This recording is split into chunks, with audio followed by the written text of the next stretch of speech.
¿Serías capaz de obedecer órdenes aunque éstas vayan en contra de tu sistema de valores? ¿Hasta dónde llegan los límites de la obediencia? Hoy vamos a ver el experimento Milgram. ¡Comenzamos!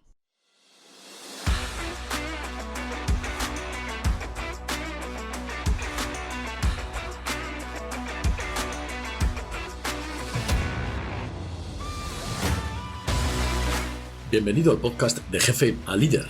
Si eres profesional del mundo de la seguridad, pública o privada, mandas un equipo o perteneces a uno y no te conformas solo con mandar, sino que quieres liderar e influir de verdad en tu equipo de trabajo, debes seguir formándote, pero no un periodo de tiempo limitado, sino toda la vida.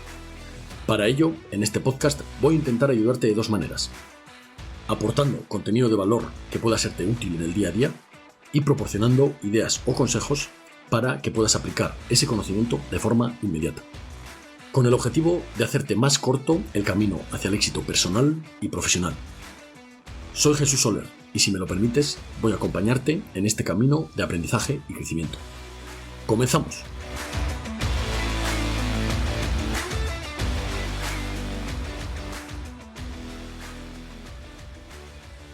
Muy buenas a todos, bienvenidos a un nuevo episodio. Esto es de Jefe a Líder, yo soy Jesús Soler y este es un podcast, un espacio donde vamos a intentar avanzar más rápido en lo personal y en lo profesional. Es un podcast de liderazgo y seguridad dirigido a todos esos profesionales de este mundo, que son policías, militares, seguridad privada. Creo que este podcast puede ayudaros a avanzar más rápido en lo personal y en lo profesional.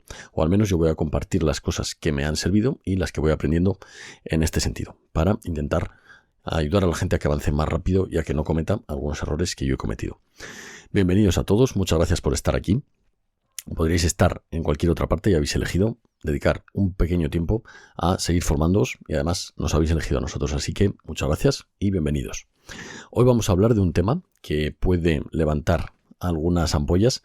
Es un tema delicado que creo que puede generar detractores y seguidores, pero que considero fundamental para que la gente se replantee un poquito su forma de actuar y que hagamos un poquito de introspección, como siempre. Yo siempre os animo a ese proceso tan necesario que es analizarnos a nosotros mismos para intentar mejorar. Como decía Rey Dalio, no hay aprendizaje si no se medita sobre los errores que cometemos, así que os animo a que lo hagáis. ¿Por qué os digo que va a ser controvertido este tema? Porque vamos a tratar temas tan delicados como la obediencia de las órdenes, la disciplina y los límites de todo esto.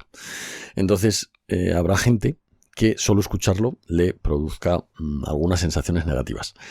En fin, creo que es un tema muy importante porque todos debemos hacer ese trabajo de introspección para seguir mejorando, ¿vale? Y plantearnos ciertas cosas de cómo actuamos día a día, ya que al final los responsables de lo que hagamos o dejemos de hacer siempre vamos a ser nosotros. Y sin más, vamos a por el contenido.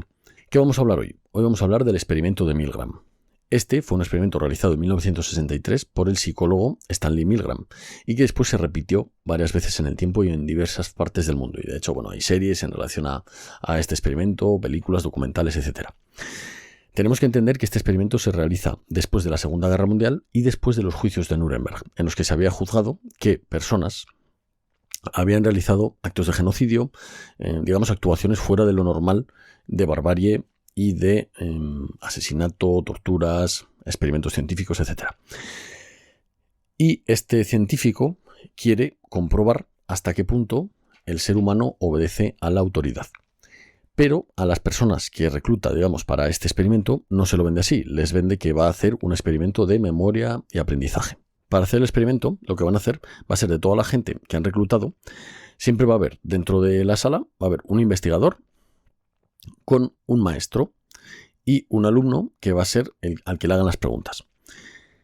Entre todos los que se han reclutado se hace un sorteo y se nombran los maestros y los alumnos. Entonces, en la sala de interrogatorio, que está haciendo el experimento, estará el investigador y el maestro, y en otra sala contigua, que no ven desde esa habitación, va a estar el alumno, que va a ser el que va sometido a unas preguntas y al experimento en definitiva. Tenemos que recordar que la gente, cuando viene aquí, se piensa que está haciendo un experimento de memoria y aprendizaje. Y tenemos que recordar también que están en la Universidad de Yale, es decir, una universidad prestigiosa, y la gente es consciente de que está dentro de la universidad. Bien, ¿en qué va a consistir el experimento? Dentro de esas personas que ya se han posicionado, unos en una habitación, el investigador y el maestro, y el alumno en la sala contigua, se van a realizar unas preguntas a ese alumno de memorización de palabras, de repetición, etc. Y por cada error o por cada pregunta sin contestar, el maestro le va a proporcionar una descarga.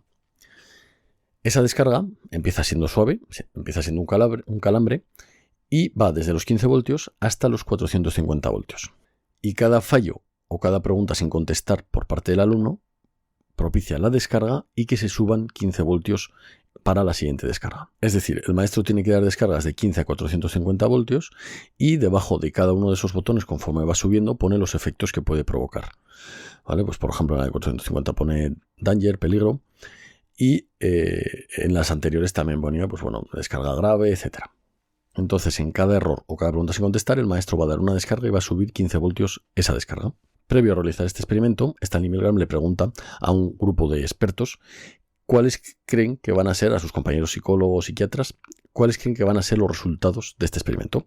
Y estos expertos le dicen, la mayoría, que nunca empezará ese experimento, o sea que la gente no se va a someter a ese experimento, que no van a subir de más de 150 voltios y que solo el 4% pasará de los 300 voltios. Y además que solo el 0,1% del personal al que se somete al experimento acabará dicho experimento. Es decir, digamos, los que hacen de maestros. Tenemos que recordar que la gente se piensa que está en un ejercicio de memoria y aprendizaje. Una vez están ya situados investigador y maestro en una sala y el investigado o el alumno en la otra sala, comienza el experimento. Ese maestro empieza a hacer preguntas y ejercicios sobre memorización y palabras y con cada error o cada pregunta sin contestar comienza a dar la descarga y a subir 15 voltios para la descarga siguiente.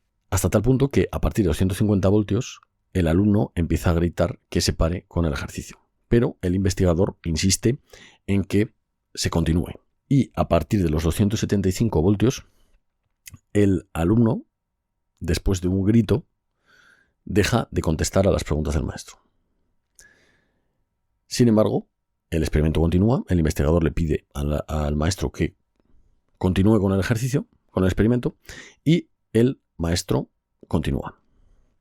Hasta tal punto de que ya el alumno ya no contesta, pero se le continúan dando descargas por cada pregunta que deja sin contestar hasta llegar a los 450 voltios. Después de los 275, el alumno pegó un último grito desesperado de dolor. El investigador, para que se continúe con el experimento, repite 4 frases. ¿Vale? Tiene 4 frases que van desde un continúe por favor, o sea, una afirmación, hasta una orden directa y más taxativa. Y ahora os cuento los resultados. Bien, y los resultados de este experimento fue que de los 40 participantes, todos pasaron de los 300 voltios. Es decir, después de ese grito de desesperación final del alumno, todos llegaron hasta los 300 voltios. Y 25 de esos 40 llegaron hasta el final. Es decir, llegaron hasta los 450 voltios gracias a las insistencias del investigador de que continuaran con la descarga. ¿En cuál fue la realidad de este experimento? La realidad fue que aunque a los alumnos les habían dicho que era un experimento de aprendizaje y memoria, realmente es un experimento sobre obediencia a la autoridad. Y realmente el sorteo era falso y tanto el alumno como el investigador eran actores. Esto quiere decir que los únicos que son sometidos a experimentos son los que hacían de maestros. Bien, pues de los 40 que empezaron, todos pasaron el grito de agonía final del alumno y 25 llegaron hasta el final, es decir, más del 60%. Además, este experimento se repitió en diversas ciudades y en diversas universidades. Entonces, la conclusión principal es que tenemos una obediencia a la autoridad, aunque nosotros sepamos que lo que estamos haciendo es inmoral. Y esto es un poco lo que quería demostrar Milgram con este experimento, y por eso levantó tanto revuelo. ¿Qué sucedió o qué sucede? Que este ejercicio o este experimento en la actualidad sería impensable, ya que bueno, pues, se juega con otras cosas y creen que ahora no podría realizarse. Pero se hizo en ese momento, que era, como os digo, un momento histórico después de esos juicios de Nuremberg, y realmente quería demostrar hasta qué punto el ser humano es capaz de obedecer en condiciones extremas o cuando la situación lo requiere a la autoridad solo porque es la autoridad. Bien, aquí os dejo este experimento que creo que es muy interesante, sobre todo para los que nos dedicamos al mundo militar. Creo que todos deberíamos conocer esta información, este experimento, por eso lo comparto aquí, porque me parece muy interesante, aunque solo sea para plantearnos nuestro propio comportamiento. Entonces, ¿cuáles son las conclusiones o las razones por las que la gente puede actuar así? De este experimento se deduce también la teoría de la cosificación, que dice que cuando tú entras en una nueva jerarquía, interpretas que te conviertes en una herramienta para llegar a unos objetivos. En la herramienta, digamos, del jefe o del líder, o al que se considera autoridad dentro de ese grupo, tú te conviertes en una simple herramienta para alcanzar los objetivos y, por tanto, que la responsabilidad no es tuya, incluso de tus propios actos, porque interpretas que lo estás realizando porque otro asume esa responsabilidad, ¿vale? Eso es una de las conclusiones que se sacan de este experimento. Y las razones por las cuales llegamos a este punto normalmente es por la educación. Desde pequeñitos, tanto padres como profesores como los jefes que vamos teniendo nos van condicionando y van castigando la desobediencia y premiando la obediencia. Esto hace que conforme crecemos, pues desarrollemos esa capacidad de obedecer a la autoridad.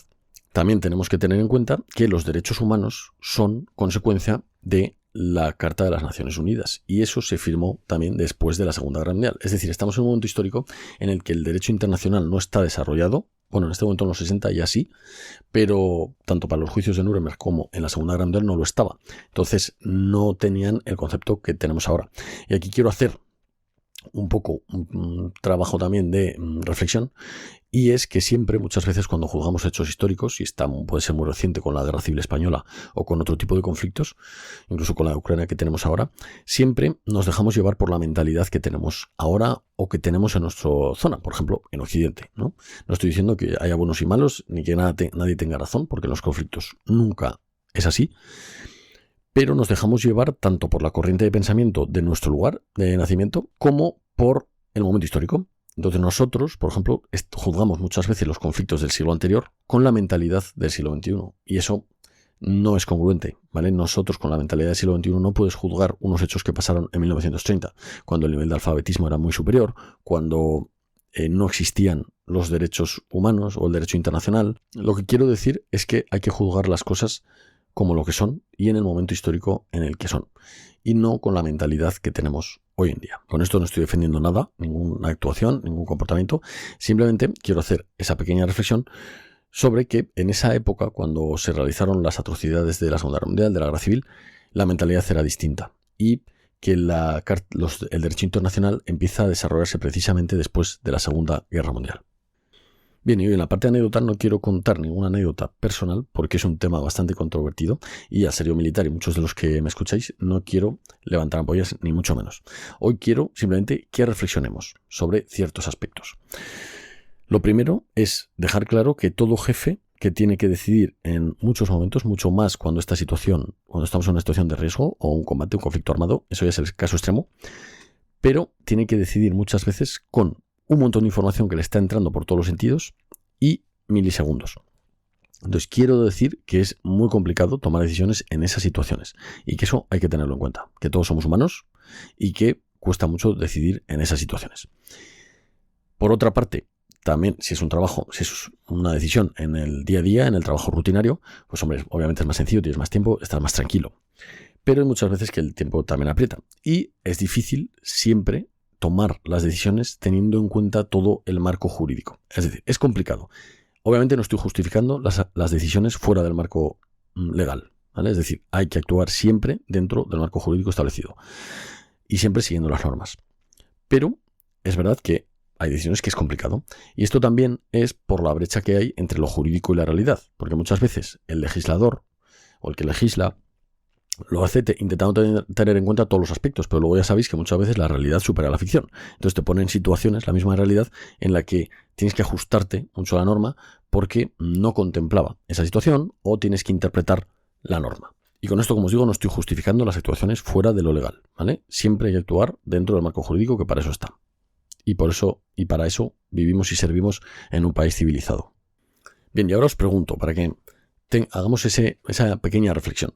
¿Cuántas veces rechazamos a personas por ser distintas? Desde que vamos al cole, siendo niños, hasta que somos bien adultos y rechazamos a personas solo por cómo son, por cómo se comportan, etc. Entonces me gustaría que hagas un trabajo de introspección y te preguntes a ti mismo o a ti misma cuántas veces hemos rechazado a una persona desde que hemos ido al cole hasta que hemos sido adultos. ¿Cuántas veces hemos apartado del grupo a una persona por pensar distinto? porque eso también contribuye a esa necesidad de encajar en el grupo, que es algo tribal, biológico y adquirido con la evolución del ser humano, pero también contribuye a que cuando esa persona se haga mayor quiera encajar en el grupo y que por tanto, aunque tenga que obedecer cosas que van en contra de la ley, muchas veces lo hagan. Quiero hacer hincapié también en la importancia que tiene que los jefes se conozcan la normativa. Es imprescindible, ¿vale? Si ocupas un puesto de jefe de equipo, de cualquier tipo, de cualquier entidad, es imprescindible que te conozcas la normativa. La ley de personal, las normas, o sea, desde las leyes hasta las normas más básicas a nivel unidad. Y es un trabajo que hay que hacer, ¿vale? Es un trabajo que da pereza, es un trabajo que cuesta y que además cuando te la has aprendido hay muchas veces que te la cambian, la ley, pero es imprescindible que la sepamos, o por lo menos que sepamos dónde consultarlo, ¿vale? Si tenemos alguna duda que podamos ir a consultarlo, pero siempre que conozcamos la ley para poder actuar dentro de los límites de la misma. Y yo sí que he visto actuaciones que se ajustan demasiado al límite o que tienen que interpretar la norma, y eso desde el punto de vista del legislador tiene que ponerse las pilas para no dejarnos en esos vacíos legales, y desde el punto de vista del individuo tiene que ser muy responsable de las decisiones que toma, ser muy coherente y aplicar el sentido común y siempre ajustarse a la norma, y para eso hay que conocerla. Es un trabajo que da pereza, pero que también cuando haces una vez, hasta dentro de muchos años no vas a tener que volver a hacer porque las leyes no cambian tan rápido. Entonces yo sí que recomendaría que os estuviese desde la ley más importante, que puede ser la de personal a lo mejor, o cosas así de trato con la gente, hasta las normas más básicas a nivel unidad, de comportamiento, de resolución de problemas, etc. Y es un trabajo imprescindible para tomar buenas decisiones. Entonces también animo a todos los jefes a que lo hagan. Y quiero también, ya que estamos aquí, hacer hincapié en la responsabilidad de todos los jefes al ordenar. Esto se mejora obviamente con la formación, con una moral fuerte y con un pensamiento crítico. Es decir, insto a todos los jefes a ser responsables y coherentes al dar órdenes, y esto tiene que ir acorde a su sistema de valores. Para eso es imprescindible desarrollar un buen sistema de valores y continuar formándose toda la vida. Formarse es desde leerse una ley hasta hacer cursos de las carencias que cada uno tenga e intentar aplicarlo en el día a día. Entonces insto a ser responsables y coherentes con las órdenes y siempre dar órdenes dentro del marco normativo, ya sea desde el punto de vista constitucional, de derecho internacional, de las reglas de enfrentamiento que tengamos si estamos desplegados fuera del país, y a ser muy responsables y muy meticulosos porque estamos poniendo a la gente en una situación comprometida. Obviamente, la responsabilidad es indelegable. Es decir, si yo tengo responsabilidad sobre un asunto, lo resolveré, pero cada uno tiene que asumir la responsabilidad de la acción u omisión de sus propias acciones. Es decir, cada individuo es responsable de la acción u omisión de lo que haga. Y bueno, y ahora llegaremos a unas conclusiones, ¿vale? También os quiero leer un artículo de las Reales Ordenanzas de las Fuerzas Armadas. Es un background, digamos, o una base jurídica a la que nosotros los militares acudimos también para, digamos, entender cómo, incluso los civiles podéis hacerlo si hay algún civil aquí, para entender cómo nos comportamos los militares. No es una cosa nada reciente. Estas Reales Ordenanzas vienen desde Carlos III, que fue quien las creó, así que podéis imaginaros los años que llevan en funcionamiento, y describe muy bien pues todo lo que tiene que hacer un militar, básicamente. Fue la primera, digamos, norma general que se puso a las Fuerzas Armadas y a mí me parece fundamental, me gusta mucho, me encanta y describe muy bien nuestro comportamiento y cómo tenemos que actuar en determinadas situaciones. Y os leo literalmente. Artículo 47. Responsabilidad en la obediencia. En el cumplimiento de las órdenes debe esforzarse en ser fiel a los propósitos del mando, con responsabilidad y espíritu de iniciativa. Ante lo imprevisto, tomará una decisión coherente con aquellos propósitos y con la unidad de doctrina. Y el que más me gusta, que es el artículo 48. Si las órdenes entrañan la ejecución de actos constitutivos de delito, en particular contra la Constitución y contra las personas y bienes protegidos en caso de conflicto armado, el militar no estará obligado a obedecerlas. En todo caso, asumirá la grave responsabilidad de su acción u omisión. Bien, aquí os dejo esta reflexión y aquí van mis conclusiones y mis lecciones identificadas. Primero, hay que estudiarse la normativa y mucho más si eres jefe. Segundo, dar órdenes coherentes. Tercero, desarrollar pensamiento crítico, seguridad personal, liderazgo real y aprender a decir que no, que es muy complicado y nos cuesta mucho por este mismo efecto Milgram. Estamos muy acostumbrados desde que somos chiquititos, a obedecer a los padres, a los profesores, a la sociedad, al grupo, para intentar ser acogidos por el grupo, ¿vale? Es una cosa, como os digo, tribal, de evolución, etc. Pero es muy importante que desarrollemos ese pensamiento crítico, es decir, aunque nos den una orden, tenemos que pensar si esa orden es legal, no es legal, es legítima, no es legítima, y pensar en qué consecuencias va a tener esa orden, ¿vale? Y con ello, informar al jefe, porque a lo mejor el jefe ni se ha dado cuenta, de que creemos que eso no corresponde con el marco legal, no está dentro del marco legal, y con ello ya asumir la responsabilidad de obedecerla si el jefe insiste u omitirla y cargar pues con la responsabilidad penal o administrativa que pueda tener, ¿vale? Ya sea una sanción, una pena o lo que sea.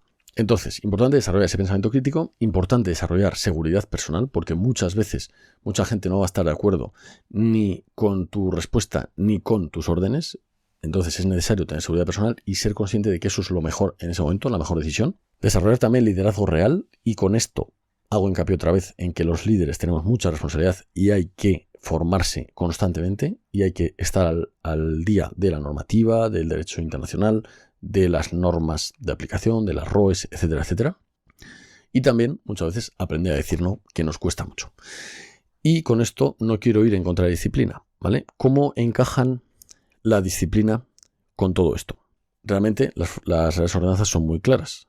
Hay unos límites a la obediencia, que es el marco jurídico, tanto nacional como internacional, y si en esos límites te da una orden que tú consideras que no está dentro del límite, tú asumirás la responsabilidad de la acción u omisión. Es decir, el individuo es el que tiene que asumir la responsabilidad de la acción u omisión de una orden.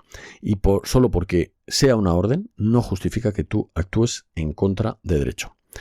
Es decir, si tú como individuo crees que eso está fuera de la ley, deberías seguir tu criterio. ¿Por qué? Porque después será un juez el que decida si tenía razón tu jefe y por tanto te cae una pena administrativa o penal por no haber cumplido esa orden, o si era correcto no obedecerla porque estaba fuera del marco legal. Eso lo tiene que decidir un juez, ¿vale? No vamos a ser nosotros.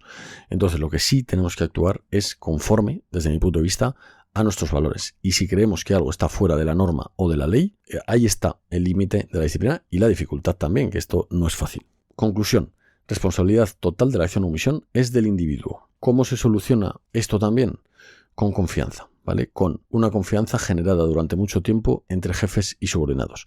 Muchas veces los jefes queremos que se nos obedezca simplemente por ocupar un puesto, y ya hemos hablado de este tema. Y esto está lejos de la realidad. Nadie te va a obedecer porque ocupes un puesto, te van a obedecer porque confían en ti. ¿Cómo consigo yo esa confianza de los subordinados? Pues con el buen juicio y con el sentido común.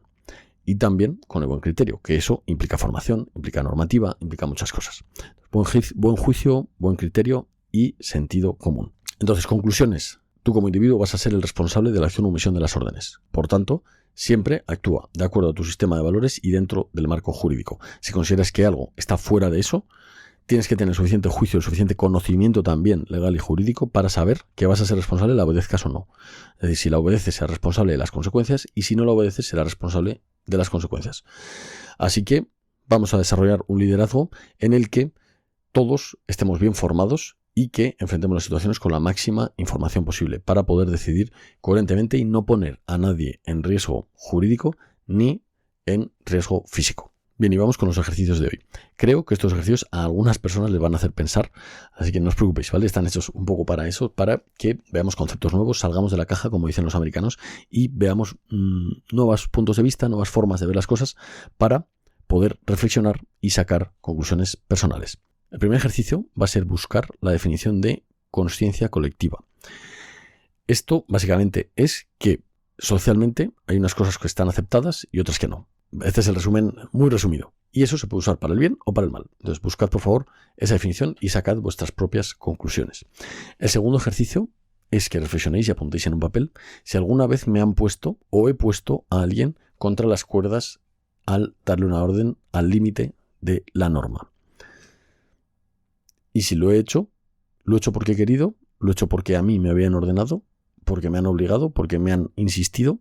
Tengo suficiente pensamiento crítico como para decir que no cuando mi jefe me plantea algo con lo que no estoy de acuerdo. porque eso también es lealtad. Y esta es otra conclusión que quiero sacar. Cuando yo a un jefe le digo que creo que estamos actuando fuera de la norma o que considero que esa orden no es apropiada por esto, por esto y por esto, también estoy siendo leal al mando. Y eso es la lealtad. No confundamos servilismo con lealtad, porque no es lo mismo.